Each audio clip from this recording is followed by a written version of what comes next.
Gavin MacFadyen from the Centre for Investigative Journalism in London. You've been visiting the Isle of Man and addressing a meeting of the Positive Action Group. Give me your thoughts. Well, it was a wonderful meeting. The people were enthusiastic and keen for change. They were certainly aware of all the issues that confront them here, and it was a delight to speak to them. Have you anything to say to perhaps the Manx politicians about more open government? Yeah, I would say the same thing. Open government is what's needed, and accountability is what's needed, and an end to the rather curious, secretive practices that seem to be peculiar to the island. Could you perhaps say something about the importance of a Freedom of Information Act? One of the things that would be most helpful for open government, for open governance, particularly in the 21st century, would be freedom of access to information, the kinds of things that characterize every advanced country in the world. It would be sad for a country, or a place I should say, like the Isle of Man, to have the same laws as Burundi and Kenya. It should be rather more advanced than that, I think. You met a number of people from the island. What were the sort of frustrations that were coming forward? Difficulties with pensions, unaccountability of finance, that millions of pounds are not accounted for, the secrecy regarding government documents, the rather curious ruse of commercial confidentiality, which of course, as everybody knows, is used by every dictatorship in the world to justify its own curious practices.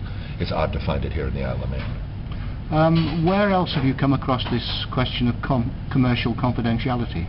In Southeast Asia a lot. In dictatorships, for example, in Thailand, Cambodia. You hear it a lot in Hong Kong even, though it's changing now. It's actually, curiously, in the last few years, it's actually more open now than it was before. You hear it in Latin America by dictatorships, and particularly the former dictatorships in Latin America. That was always the phrase used. Tell us a bit about the work that you do at the Centre for Investigative Journalism. We train journalists to try and keep the culture alive and to advance the interests of investigative reporting.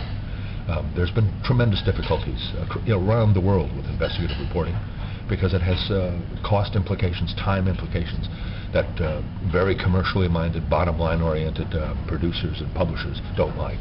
But the social welfare that it's promoted by investigative journalism, in our view, easily outweighs any cost disadvantages for it. It becomes an essential part of the democratic process. You've met a number of island journalists in your interviews in the last 24 hours. Mm-hmm. What have you got to say to them? Well, I think to fight, to stand up and actually start asking real questions. The trouble is it means in a place like this where the government is a major contributor, the government actually intervenes in the journalism process here. Every journalist I've spoken to has indicated one form or another of that interference. That they need very much to take on board and make public what they say to us in private. Gavin MacFadyen, it's been a very brief visit. We have enjoyed having you. Do come again. Thank you very much.